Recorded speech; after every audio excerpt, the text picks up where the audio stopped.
శుభకార్యాలకు పూజార్ల కోసం వెతుకుతున్నారా? పూజారీస్.com లో అతి తక్కువ ధరలకే పూజార్లను ముందే బుక్ చేసుకోండి. వెంటనే కాల్ చేయండి. నమస్తే, వెల్కమ్ టు సుమన్ టీవీ. ఈ రోజు మనతో పాటు ఉన్నారు ప్రముఖ జ్యోతిష్యులు బ్రహ్మశ్రీ నందిబట్ల శ్రీహరి శర్మ గారు, కాశీలో శ్రీ కామాక్షి నిత్యాన్నదాన ఆశ్రమ నిర్వాహకులు. మరి గురుగారితో మాట్లాడదాం. నమస్కారం గురుగారు. వాగర్థావివ సంపృక్తౌ వాగర్థ ప్రతిపత్తయే జగతః పితరౌ వందే పార్వతీ పరమేశ్వరౌ. అన్నపూర్ణే సదాపూర్ణే శంకరః ప్రాణవల్లభే జ్ఞానవైరాగ్యసిద్ధ్యర్థం భిక్షాం దేహి చ పార్వతి. మాతా చ పార్వతీదేవి పితాదేవో మహేశ్వరः బాంధవా శివభక్తాశ్చ స్వదేశో భువనత్రయం. సదాశివసమారంభాం శంకరాచార్యమధ్యమాం అస్మదాచార్యపర్యంతం వందే గురుపరంపరాం. ఆదిత్యాయ చ సోమాయ మంగళాయ బుధాయ చ గురుశుక్రశనిభ్యశ్చ రాహవే కేతవే నమః. శృంగేరి జగద్గురు పీఠాధిపతులు శ్రీ శ్రీ శ్రీ భారతీ తీర్థ మహాస్వాముల వారికి, శ్రీ శ్రీ శ్రీ విధుశేఖర భారతీ తీర్థ మహాస్వాముల వారికి, కంచి కామకోటి పీఠాధిపతులు శ్రీ శ్రీ శ్రీ విజేంద్ర సరస్వతి మహాస్వాముల వారికి ప్రణామములు తెలియజేసుకుంటూ కార్యక్రమాన్ని ప్రారంభిద్దాం. గురుగారు, ఈ 2024వ సంవత్సరంలో కన్యా రాశి వారికి ఏ విధంగా ఉండబోతోంది? జ్యోతిష్యపరంగా వాళ్ళు ఎటువంటి పరిహారాలు పాటించాలి, పరిస్థితులు అనుకూలించాలి అంటే వాళ్ళు ఏం చేయాలో తెలియజేయండి. ముందుగా వీక్షించేటువంటి సుమన్ టీవీ ప్రేక్షకులకి ఆంగ్ల నూతన సంవత్సర శుభాకాంక్షలు తెలియజేసుకుంటూ, ఈ 2024 సంవత్సరంలో కన్యా రాశి వారికి ఎటువంటి ఫలితాలు ఉంటాయి, ఆ ఫలితాలు చెడు ఫలితాలా మంచి ఫలితాలా, వాటిని అధిగమించడానికి జీవితంలో పైకి ఎదగడానికి ఈ 2024 సంవత్సరంలో ఎటువంటి నియమాలు పాటించాలో క్లుప్తంగా తెలియజేసుకుందాం. ముందుగా వీక్షించేటువంటి ప్రేక్షకులకు సందేహం ఉంటుంది, రాశి ఫలితాలు ఉన్నప్పుడు ఉగాది టు ఉగాది కదా, మరి జనవరి 1వ తారీఖు నుంచి చెప్పుకునే సాంప్రదాయం మనకు లేదు కదా అని చెప్పి సందేహం ఉంటుంది. గమనించాల్సిన అంశం ఏంటంటే, ప్రపంచమంతా ఒక విషయమై పూర్తిగా ఆమోదాన్ని తెలిపితే అదంతా కూడాను శాస్త్రబద్ధమై ఉంటుంది అని చెప్పి మనకు శాస్త్రం తెలియజేయబడుతుంది.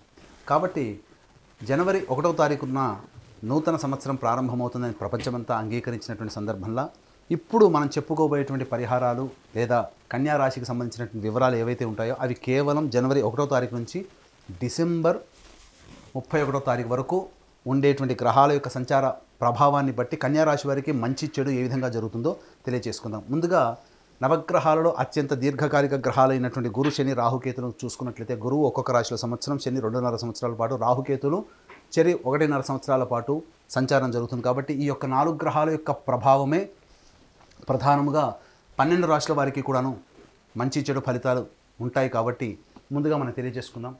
ముందుగా వీటిని మనము చూసుకున్నట్లయితే రాహువు, కేతువు ఈ సంవత్సరం అంతా కూడా మీన కన్యా రాశిలో సంచారం జరుగుతుంది. శని సంవత్సరం అంతా కూడా కుంభరాశిలో సంచారం. ఇక గురువు వచ్చేసరికి 2వ తారీఖు మే నుంచి 2వ తారీఖు మే వరకు కూడా మేషరాశిలో ఉండి 2వ తారీఖు మే నుంచి డిసెంబర్ మొత్తం వరకు కూడాను వృషభ రాశిలో సంచారం జరుగుతుంటుంది. ఇక ప్రధానంగా ఈ యొక్క శుభాశుభ ఫలితాన్ని అందించేటువంటి గ్రహంలో కుజుడు కూడా ప్రధాన పాత్ర. కాబట్టి కుజుడు 21 అక్టోబర్ నుంచి డిసెంబర్ 31వ తారీఖు వరకు కర్కాటక రాశిలో సంచారం జరుగుతున్నటువంటి కారణం చేత ప్రధానంగా ఈ కన్యా రాశి వారికి ఏ విధంగా ఉంటుందనేటువంటి విషయం తెలుసుకున్నట్లయితే, ప్రధానంగా కన్యా రాశి వారికి 8వ స్థానంలో గురు సంచారం జరుగుతున్నటువంటి కారణం చేత ప్రధానంగా మనది అనుకున్నటువంటి వస్తువు ఏదైతే ఉంటుందో మన చేజారిపోయే అవకాశం ఉంది. అది వాహనం కావచ్చు, ఇల్లు కావచ్చు, స్థిర చరాస్తులకు సంబంధించినటువంటి ఏ విషయమైనా కావచ్చు. ముఖ్యంగా గృహపరమైనటువంటి చిక్కులు, సమస్యలు అధికంగా ఉంటాయి. విద్యార్థులు బాగా కష్టపడితే తప్ప ఫలితాలను పొందలేనటువంటి పరిస్థితి అనేటువంటిది ఉంటుంది.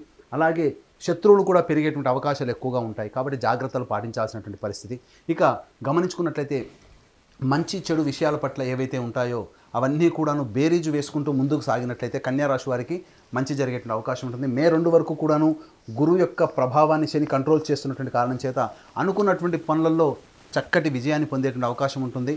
ముఖ్యంగా ఎంత శత్రువులు పెరిగిపోయినప్పటికీ కూడా ఆత్మవిశ్వాసంతో ముందడుగు వేసినట్లయితే, మొక్కవని ధైర్యంతో ముందడుగు వేసినట్లయితే మీదే విజయంగా చెప్పవచ్చు. కోర్టు, ఇతరత్ర న్యాయవాద సంబంధించినటువంటి విషయాల్లో మీదే పైచేయిగా ఉంటుంది. అయితే ప్రధానంగా గమనించుకున్నట్లయితే వివాహానికి సంబంధించే ప్రయత్నాలన్నీ కూడాను మే 2 లోపల కనుక తీవ్రతరం చేసుకున్నట్లయితే చక్కటి జీవిత భాగస్వామిని పొందే అవకాశం ఉంటుంది.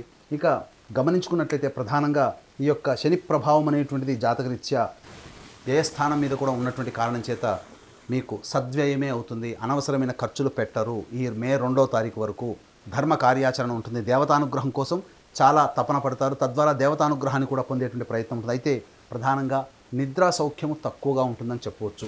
ఇక గమనించుకున్నట్లయితే ఈ యొక్క శని ప్రభావము కన్యా రాశి వారికి 3వ స్థానంలో ఉండడం, వీక్షణ ఉండడం, ఈ కారణం చేత అద్భుతమైనటువంటి యోగదాయకమైనటువంటి కాలం మే 2 వరకుగా చెప్పవచ్చు. కారణం ఏంటంటే నూతన వ్యక్తుల యొక్క పరిచయ ప్రభావము, అలాగే సోదర సోదరుని మధ్య ఉన్నటువంటి పొరపచ్చాలు తొలగి మీకు అనుకూలంగా ఉండేటువంటి సమయము ఈ కన్యా రాశి వారికి గోచరం అవుతుంది. ఇక 2 మే నుంచి 31 డిసెంబర్ వరకు కూడాను ప్రధానంగా చూసుకున్నట్లయితే శని ప్రభావం నుంచి గురువు విడిపోయి నవమ స్థానంలో శని సంచారం జరుగుతున్నటువంటి ఈ కారణం చేత ప్రధానంగా వివాహ ప్రయత్నాలు కొంత ఇబ్బందికర పరిస్థితులు ఉంటాయి. అలాగే దాంపత్య జీవితంలో కొన్ని విభేదాలు లేదా భాగస్వామ్య వ్యాపారంలో ఉన్నటువంటి వారికి కొంత విభేదాలు వచ్చేటువంటి అవకాశం ఉంటుంది. మీతో కలిసి పనిచేసేటువంటి అవకాశాలు కొద్దిమందే అందిపుచ్చుకుంటారు. అనగా ఇక్కడ గమనించాల్సిన అంశం ఏంటంటే మీతో కలిసి పనిచేసేటువంటి వాళ్ళ నుంచి సహాయ సహకారాలు అంతంత మాత్రంగానే అందుతాయి. కాబట్టి ఆత్మవిశ్వాసంతో మీరు ముందడుగు వేయండి. స్వయం కృషితో మీరు ముందడుగు వేసినట్లయితే 2 మే తర్వాత వచ్చేటువంటి సమయం అంతా కూడాను అనుకూలమైనటువంటి సమయంగా చెప్పవచ్చు. ఇక గమనించుకున్నట్లయితే ప్రధానంగా 2 మే నుంచి చేసేటువంటి వృత్తి వ్యాపారాల్లో ప్రతి వృత్తిలో ఉన్నటువంటి వారు కూడాను ప్రధానంగా ధనపరమైనటువంటి చిక్కులు ఎదుర్కొనేటువంటి అవకాశాలు ఉంటాయి. ముఖ్యంగా మే 2 వరకు కూడాను ఈ కళాశాల రంగంలో ఉన్నటువంటి వారు, అలాగే ఎఫ్ఎంసీజీ రంగం, ఆహార ఉత్పత్తులకు సంబంధించినటువంటి బంగారు వ్యాపారస్తులు, అలాగే రియల్ ఎస్టేట్ రంగంలో ఉన్నటువంటి వారు అనుకూలమైనటువంటి ఫలితాలు ఈ యొక్క కన్యా రాశిలో వాళ్ళు పొందుతారు. అలాగే సినిమా ఇండస్ట్రీలో ఉన్నటువంటి వారికి అద్భుతమైనటువంటి అవకాశాలు మే 2 వరకు గోచరమవుతున్నాయి. కాబట్టి చక్కటి వచ్చినటువంటి ప్రాజెక్టులన్నీ కూడాను భవిష్యత్తులో అవి విజయవంతమే మీకు కాసుల వర్షాన్ని కురిపించే అవకాశం ఈ యొక్క కన్యా రాశి వారికి మే 2 వరకు గోచరం అవుతుంది.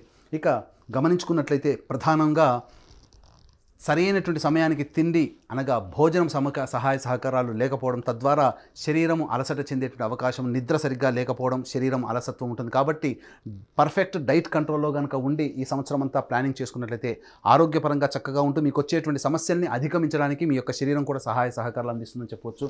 ఇక ప్రధానంగా చూసుకున్నట్లయితే 2 మే నుంచి 31 డిసెంబర్ వరకు కూడాను కాస్త అనుకూలమైనటువంటి సమయం కాదు. కాబట్టి ఆచితూచి స్పందించాలి. ఇక టైం 3 జోన్లో 21 అక్టోబర్ నుంచి 31 డిసెంబర్ వరకు కూడా కుజుడు ఈ యొక్క కన్యా రాశి వారికి లాభస్థానంలో శని సంచారం జరగడం, అట్లాగే యోగకారకుడైనటువంటి శని మీద కుజుని యొక్క ప్రభావం ఉండడం, ఈ కారణం చేత ప్రధానంగా ఇబ్బందికర పరిస్థితులు ఈ సమయంలో 21 అక్టోబర్ నుంచి డిసెంబర్ వరకు కూడా ఈ సమయంలో మీ యొక్క ఆలోచనలన్నీ కూడా చేసేటువంటి ప్రతి పని కూడా వ్యతిరేక ఫలితాలు వచ్చేటువంటి అవకాశం, సంతానపరంగా నష్టము, అలాగే సంతానం కోసం ఎదురు చూస్తున్నటువంటి వారికి 21 అక్టోబర్ తర్వాత అంత మంచి సమయం కాదు. కాబట్టి సంతానం కోసం ఎదురు చూసేటువంటి వ్యక్తులు ఈ కన్యా రాశిలో ఉన్నవాళ్ళు 2 మే లోపలనే మీ యొక్క సంతానానికి సంబంధించినటువంటి ప్రయత్నాలు చూసుకున్నట్లయితే తప్పకుండా మంచి ప్రయత్నాలు అక్టోబర్ లోపల మీరు ఫలితం పొందుతారని చెప్పవచ్చు. ఇక గమనించుకున్నట్లయితే ఇక్కడ ప్రధానంగా శత్రు సమస్యలు పెరిగేటువంటి అవకాశం 21 అక్టోబర్ నుంచి ఏర్పడేటువంటి అవకాశం ఉంది. ఇక గమనించుకున్నట్లయితే ఈ యొక్క కన్యా రాశిలో జన్మించినటువంటి వారికి న్యాయవాద సంబంధించినటువంటి విషయాలు, కోర్టు విషయాల్లో అనుకూలమైనటువంటి తీర్పు రాకపోవడం వల్ల ఇబ్బందికర పరిస్థితులు ఎదురవుతాయి. అలాగే ఆరోగ్యం పట్ల శ్రద్ధ వహించాల్సినటువంటి పరిస్థితి, అలాగే మీకు తెలియకుండా అంతర్గత శత్రువుల ప్రభావం పెరిగి మీకు ఇబ్బందికర పరిస్థితుల్ని తీసుకువస్తారని చెప్పొచ్చు. కాబట్టి అవకాశం ఉన్నంత వరకు కూడా మంచి పనులు చక్కగా విజయాన్ని పొందాలనుకుంటే 2 మే లోపల చక్కబెట్టుకోండి. లేదా ఉన్న పనులలోనైనా కానీ స్వయం కృషితో దైవానుగ్రహంతో ముందడుగు వేసి ప్రయత్నాన్ని సఫలీకృతం చేసుకుంటామనే ఆలోచన కనుక మీకు ఉన్నట్లయితే 21 అక్టోబర్ లోపల మీ యొక్క కార్యక్రమాలన్నీ కూడా పూర్తి చేసుకోండి. 21 అక్టోబర్ నుంచి డిసెంబర్ వరకు కూడా గడ్డు కాలమైనటువంటి సమయం. కాబట్టి ఈ సమయంలో ఎటువంటి ప్రయత్నాలు చేయకుండా ఉండడమే మేలని గమనించాలి. వ్యాపారం రంగ విస్తరణ, వ్యాపార అభివృద్ధి ఇవన్నీ కూడా మే 2 లోపల విజయం, మే 2 నుంచి అక్టోబర్ 21 తారీఖు వరకు మధ్యమం, 21 అక్టోబర్ తర్వాత పూర్తిగా ఆపివేసుకోవడమే చాలా మంచిదని చెప్పాలి. ఎందుకనంటే చేసేటువంటి ప్రయత్నాల్లో కాలం కలిసి రాక, గ్రహాల యొక్క అనుగ్రహం లేక, దైవతానుగ్రహాన్ని పొందలేక ప్రతి పని కూడాను ఎందుకు చేశామనేటువంటి బాధ అనేటువంటిది అనుభవించేదానికంటే ముందుగా ఉన్నటువంటి పనులని కొనసాగించుకుంటూ కొత్తగా చేయాల్సినటువంటి పనులని మొదలు పెట్టకుండా ఉండడమే 21 అక్టోబర్ నుంచి ఈ కన్యా రాశి వారికి చెప్పబడి ఉన్నటువంటి కారణం చేత తగు నిర్ణయాలు తీసుకొని కనుక ముందుకు సాగినట్లయితే అద్భుతమైనటువంటి విజయాలు పొందుతారు. అలాగే గమనించుకున్నట్లయితే ప్రధానంగా విద్యార్థులకి విదేశీయానం చేయాలనేటువంటి ఆలోచన ఉన్నట్లయితే మే 2 లోపల చేసే ప్రయత్నం సఫలీకృతం అవుతుంది. అలాగే గమనించుకున్నట్లయితే ఉపాధ్యాయ రంగంలో ఉన్నటువంటి వారికి బదిలీలకు సంబంధించిన ప్రయత్నాలన్నీ కూడా 2 మే నుంచి అక్టోబర్ 21 లోపల మంచి ఫలితాలు పొందుతారని చెప్పవచ్చు.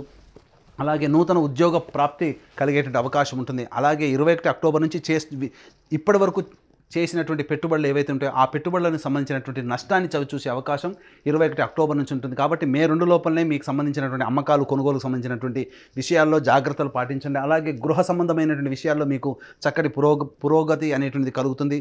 నూతన గృహ నిర్మాణాన్ని చేపట్టే అవకాశం ఈ యొక్క 21 అక్టోబర్ లోపల జరిగే అవకాశం ఉంటుంది. కాబట్టి ఏది వచ్చినప్పటికీ కూడా వచ్చినటువంటి అవకాశాన్ని అందిపుచ్చుకొని విజయం వైపు నడవాలి అని అనుకుంటే 2 మే లోపల నిర్ణయాలు తీసుకోండి.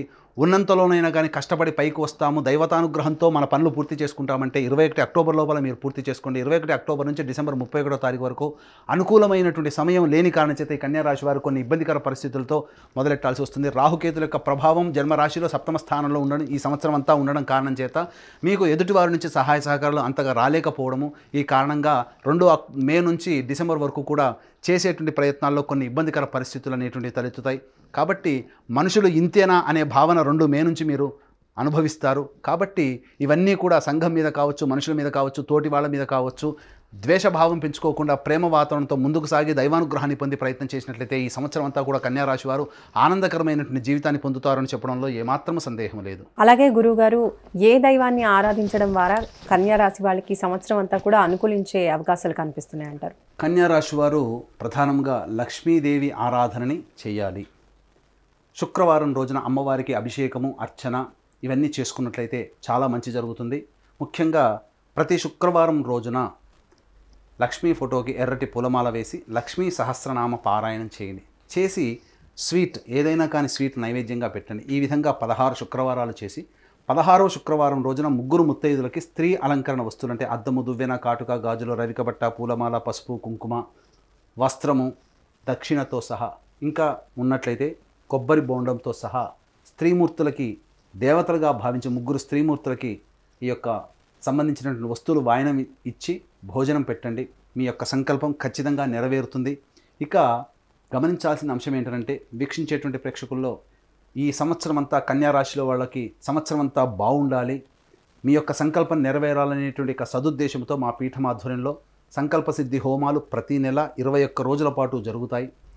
అలాగే తండ్రి వైపు 7 తరాలు, తల్లి వైపు 4 తరాల్లో ఏవైనా దుర్మరణాలు ఉన్నా, అనగా road accident, fire accident, suicide attempt, నదిలో బావిలో పడి చనిపోవడం, ఇంట్లోంచి వెళ్ళిపోవడం, లివర్ ఫెయిలే, కిడ్నీ ఫెయిలే, క్యాన్సర్తో చనిపోవడం, అలాగే 60 సంవత్సరాల లోపల ఏ విధంగా చనిపోయినా, మీ కుటుంబంలో కులాంతర మతాంతర వివాహాలు జరిగిన, బ్రహ్మచారి లేదా కన్యగా జరిగిన ఇవన్నీ కూడాను పితృదోషం లేదా పితృశాపం అని అంటారు. కాబట్టి ఇటు పితృదోష నివారణకి మా పీఠం ఆధ్వర్యంలో ప్రతి నెల పితృదోష నివారణ పూజలు జరిపించబడుతున్నాయి. అలాగే కాశీలో మా సొంత భవనం శ్రీ కామాక్షి నిత్యానదాన ఆశ్రమంలో శివబంధువులకి ప్రతిరోజు కూడాను నిత్యానదానం అనేటువంటిది జరుగుతుంది. మీ పెళ్లి రోజున కానీ పుట్టినరోజున కానీ మీ సంతోషాన్ని మీ కుటుంబ సభ్యులతో పాటు మిత్రులతో పాటు కాశీలో ఉన్నటువంటి శివబంధువులతో కూడా పంచుకోదలిస్తే కార్యక్రమ తనంతను కాంటాక్ట్ చేసి అన్నదాన వివరాలు పూర్తిగా తెలుసుకోవచ్చు అని చెప్పవచ్చు. గురుగారు, అలాగే అదృష్ట సంఖ్య, అదృష్ట వారం కన్యా రాశికి తెలియజేయండి. కన్యా రాశికి అదృష్ట సంఖ్య 6, 5. అదృష్ట వారము బుధవారము, శుక్రవారము అని చెప్పవచ్చు. ధన్యవాదాలు గురుగారు. సర్వం శ్రీ ఉమామహేశ్వర పరబ్రహ్మార్పణమస్తు.